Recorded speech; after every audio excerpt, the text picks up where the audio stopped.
When I got married, I was not on any family planning. And I conceived, I think, on my 10th month after my wedding. So he put me, so he didn't have any history of a failed contraceptive. Yeah. So he was okay putting me on pills. But on the 10th month, I started feeling, it's like I'm not alone. There could be somebody inside there. I was scared. Was there any effect? Because you see, you conceived when you are already taking contraceptives. Yes. Was there any effect on the baby? The fact that you were still on the pills even as you conceived? This one, the second born, there was no effect because I noted early. Yeah. I noted and admitted early. The third born is the one that was affected by the contraceptive. The doctor could not believe me. Esther, you missed. You must have missed. I was telling him, no, I had even put alarms. I know I didn't miss. And he couldn't believe it. But eventually he had to tell me, whether I believe it or not, we have to prepare for the future. And he told me, I am the one who did the second operation. And Esther, your uterus is very weak.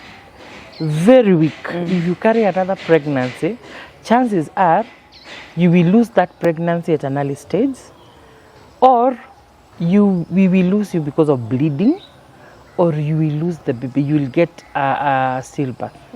Thank you for joining us for this week's episode of Mummy Talks with me, Catherine Karong'o. We are glad to be back after a 3-year break. Our guest today will share her story of undergoing 4 CSs in a span of 6 years after failed contraception. Stay with us. Thank you so much, Esther, for joining us. Please start by introducing yourself, who you are, what you do. Okay. Thank you, Catherine. My name is Esther Njogu. I'm a mother of 4 beautiful babies. Now, I think 2 of them are teenagers now. And I'm a mother who's gone through so much in getting those babies and raising them. But I can say that I'm very thankful to God and I'm proud. I am a farmer consultant. I'm a horticultural consultant. I work with farmers, so my work involves a lot of traveling in this beautiful country of ours and the entire East African region. Yes, I think I'm married to Anne Johnson Gaitho, so you can also call me Mrs. Gaitho. Okay. I think that is me in a nutshell. So your story, when we were discussing before, it sounds very interesting, at the same time a bit scary. Yeah. So just tell us, you've mentioned you're a mother of 4, got these babies in a span of 6 years. You were using contraception at that time. How did you find yourself there? Okay, I think I'll start my story from my marriage. I got married in 2007 December. And when I was getting married, I don't want to use this word, but it is the truth. I was a bit naive on matters of pregnancy. I had not witnessed anybody go through a pregnancy to a point of going through a CS. And I think I was a distant kidogo from the people who were close to me giving birth. And I conceived my firstborn in 2008. And just like any other woman, I carried my pregnancy normally until week 35, when I started feeling my body is not doing well. I had a very good doctor who worked with me the journey. And at week 39, you say you felt you were not, your body was not feeling well. What exactly were you feeling? I would the get symptoms? exhausted. I would feel too heavy, and at some point I would take long without feeling now the kicks of the baby, and that prompted me to visit my gyna by then. And I talked to him, and he said it could be, as long as he can feel the fetal heart, as long as he can be able to get what they call the vitals, I'm good. But I was a bit worried, being the firstborn, and with my naivety, at the 7 weeks I felt no, it can't be. I went back. So that is when he booked me for an admission at week 39. But before the admission date, I remember it was at night and I couldn't sleep.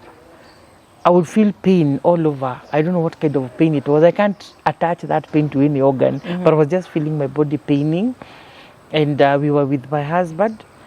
And early in the morning, we called a neighbor who took us now to the hospital. By then, I was attending the Kikuyu Mission Hospital.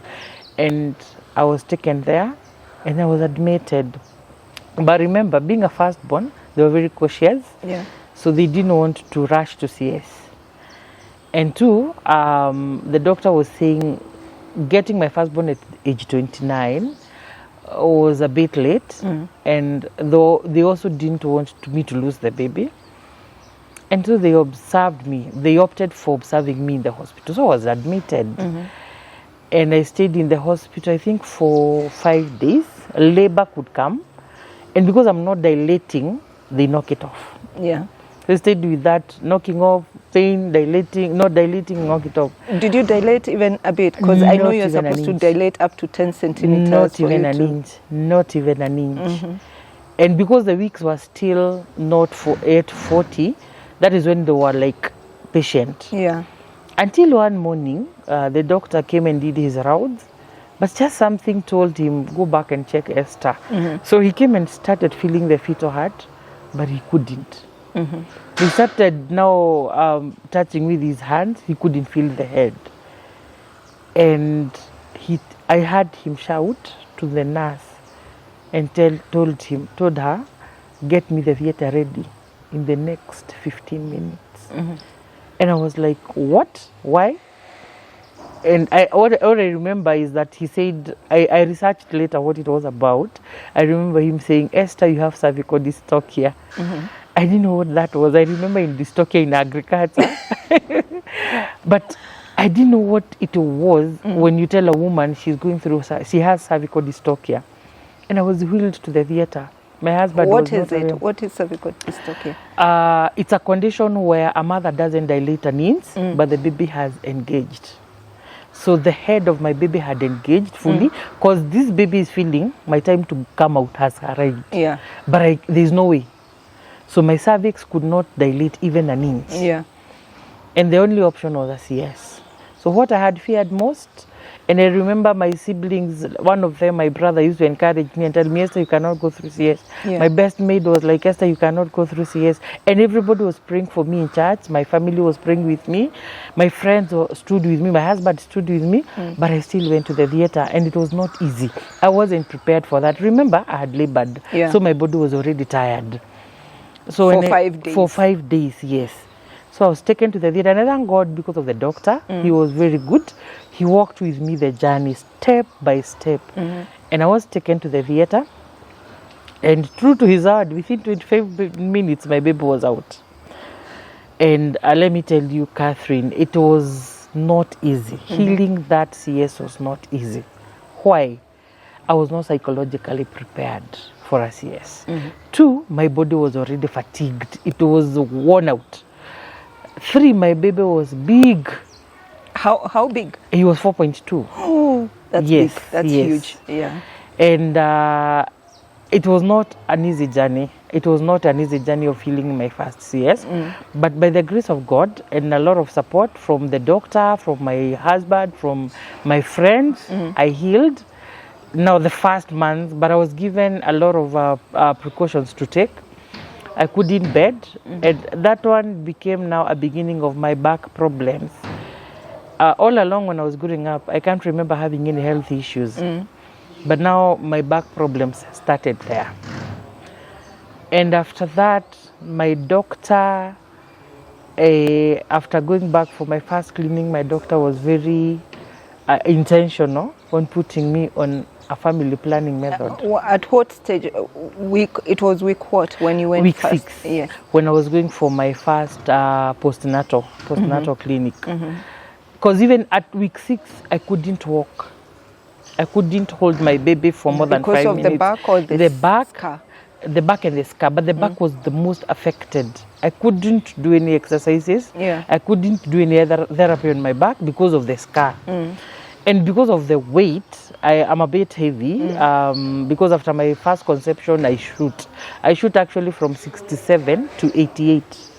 And that was very fast shooting. Yeah. And My back problem started there. When I went back now for my postnatal clinic, my 6th week, the doctor was very intentional. Esther, I want to put you on a family planning that will work for you, and your body, at least you can hold. Yeah. You don't get pregnant very fast. And he told me, because of your weight, we cannot do an implant. Because of the scar, because your CS was very delicate, we cannot do what people call a coil, the IUCD. Yeah. And he was like, I want to put you on pills. When I got married, I was not on any family planning. And I conceived, I think, on my 10th month after my wedding. So he put me, so he didn't have any history of a failed contraceptive. Yeah. So he was okay putting me on pills. And I was put on pills. And I was very religious with taking pills. But who knows? I took pills religiously, but on my 10th month, with my baby, I exclusively breastfed my son for 6 months. And I think that one worked very well with preventing now the second pregnancy. But now after weaning him, my body now started going, even the weight started shedding off and all that. But on the 10th month, I started feeling, it's like I'm not alone. There could be somebody inside there. But I didn't want to believe it. But I remember where I was working, I talked to my nurse, the company nurse. I called her to my office and I asked her, I'm feeling this and this and that. Do you think I could be pregnant? You know, I didn't want to go to do the kit because I was not ready for a positive result. So the nurse told me, Esther, you could be pregnant. Because when I told her all how I was feeling and what I was going through, Esther, you could be pregnant. No, you know, I called her, but I'm here telling her, no, I can't. You are not. But she insisted, go and do a test. I told her I will, but I didn't. I didn't for 3 weeks until now my baby was 11 months. At the 11th month, I didn't have a choice because now I had started nauseating, headaches. Had your husband noticed these changes? No. No, because of our working shift. Yeah. He used to work on a very different shift with me. And we only met during his day off. That is meeting when he could observe me very well. Yeah. And on the 11th month of my firstborn, I became very sick. And I decided, let me do a kit. But before I did the kit, I realized I missed my menses. But because from when I was a young girl, I didn't have a very regular cycle. I thought it was, I wanted to comfort myself. It's just the normal irregularity. But when I did my test, it turned out positive. You did it at home test? Yes, I did it at home. What was your reaction? I was scared. Remember, I still have not healed my back. I couldn't lift. Was the scar healed at this point? No, it wasn't. I couldn't bend. I couldn't lift. Even holding my baby for long was a problem. I couldn't lift a heavy thing. And now I was very much worried. How do I carry this pregnancy? I'm not even a year. And I remember the first experience, and I froze. I could freeze. So when my husband came, I remember that day he was coming early. I called him into the bedroom. I looked him straight into the eyes and told him, guess what? So he was not expecting it as well, but I told him, I'm pregnant. But I thank God because of his reaction. He told me, it's okay, tutalea mtoto. You see, I saw him. It gives you some peace. But you see, to him, it's about kulea mtoto, but to me, it's about my health. How do I carry this pregnancy to term? And I didn't mention to you, I had now tendered my resignation from the company I was working for. So here I am, pregnant, without a job, and so weak such that I cannot move about. Because when I was resigning, I wanted to get into business. So my mobility is now affected. I'm still unwell because I remember during my second pregnancy, I couldn't even walk for long.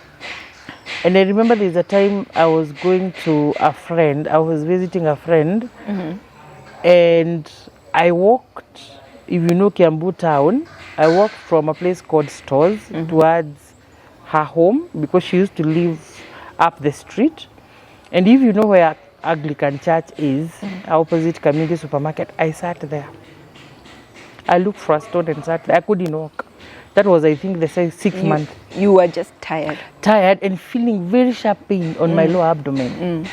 And I was fully convinced, imeraruka. But I went back. I think I looked for somebody, went back. I didn't go to visit my friend. I think she had lost a relative and I was going to condole with her. Yeah. I went back. So my second pregnancy was difficult. And at week 38, that was my final clinic so that I can be booked for an elective, yes. Because you realize now it's barely 2 years. Yeah. So I have to go for an elective. Yeah, you can't do a vaginal. I went and found the doctor. I didn't find my doctor, but I found out the doctor was attending to me. And she was a lady, younger than I, looked at me straight in the eyes, and I saw tears in her eyes. She felt for me. Yeah.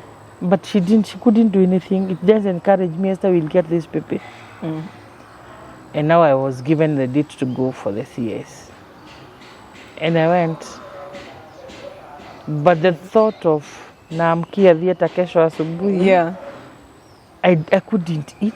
I couldn't think straight. I was so worried. I cried. So at this point, your firstborn baby is how old? 1 year, 8 months. So you've left him at home with his father? With his father and the house help. Yeah. Thank God I had a very good house help. Yeah. And I cried. I used to cry. And remember, it is not my first time baby. Yeah. So the doctors were counting on the second time mothers to encourage the first time. Yeah. There is always that a relationship that develops in the hospital. But instead of encouraging them, I was crying. So the doctor could tell me, Esther, if you cry, what will we do to these young girls? But you see, I would remember what I went through after my first years and I was not ready. Nobody cancelled me. Nobody took me. Okay, people prayed with me. And I remember the church I used to fellowship then, the pastor and the members really stood with me. They used to come. They prayed with me. I needed that strength. Yeah. But none of them could remove the fear. The fear of you needed the counseling to remove that fear. Yes, and this is what I would really encourage young mothers. If you're sure you're going for a CS, it's not a good experience. Look for a counselor. I was not prepared. Yeah. And it was so hard for me, but I went through it nevertheless. And when I came out of the theater, saw my baby, opened my eyes, I cried. But this time I was not crying because of the pain and the anxiety. I was crying because I've gone through. And I was given my baby, 3.7 kgs, carried by a very weak scar. I gave birth to my second born. And the journey continues. Was there any effect? Because you see, you conceived when you are already taking contraceptives. Yes. Was there any effect on the baby? The fact that you were still on the pills even as you conceived? This one, the second born, there was no effect because I noted early. Yeah. I noted and admitted early. The third born is the one that was affected by the contraceptives. Because you've not heard my story yet. so the journey continues and I raise my second baby. Yeah. Now when I go for the second postnatal, the first clinic of the second born, the doctor could not believe me. Esther, you missed. You must have missed. I was telling him, no, I had even put alarms. I know I didn't miss. And he couldn't believe it. But eventually he had to tell me, whether I believe it or not, we have to prepare for the future. And he told me, I am the one who did the second operation. And Esther, your uterus is very weak.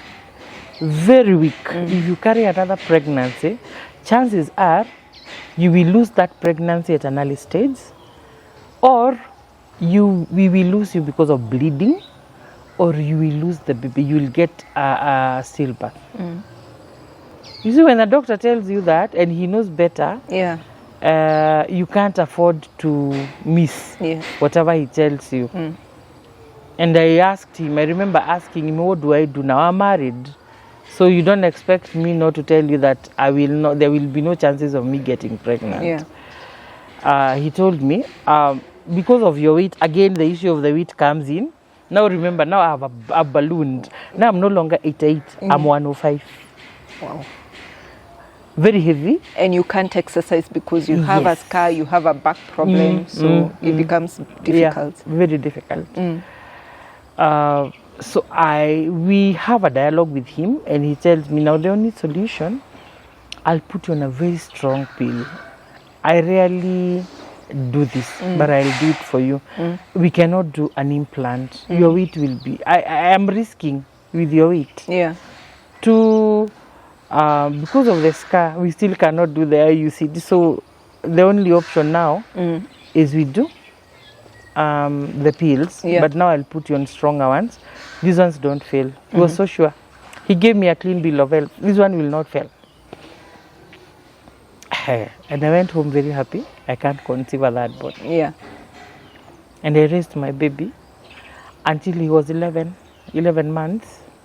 It seems to be like it was a cycle. 11 months. 11 months.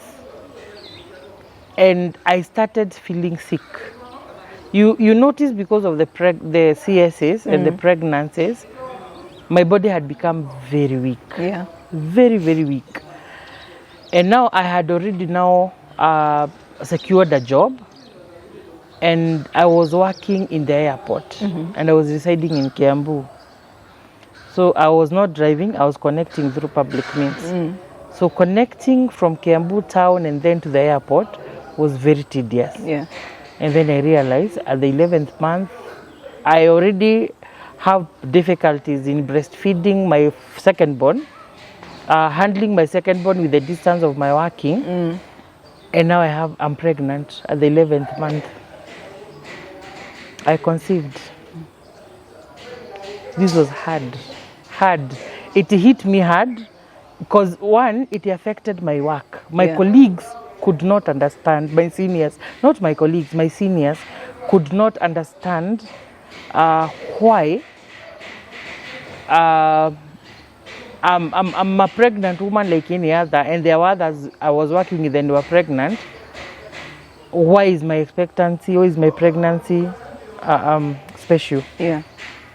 But you can't go telling everybody what you've been through. Not everybody will and everybody's pregnancy is different. Everybody's experience is different. But I thank God because of the lady who was who I used to report to, my immediate boss. She was quite understanding, and we used to talk a lot with her, and I gave her my story. But I remember when I disclosed the news, and okay, let me take you back, Kidogo. Just before I conceived, I had to undergo a procedure, but this one was not intrusive because I had a problem with my fallopian tubes.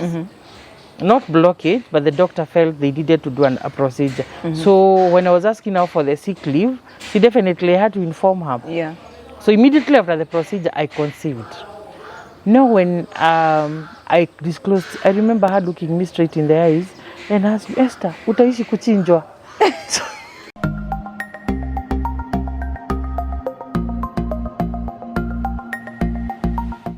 The scan showed that my scar had started detaching from the corners.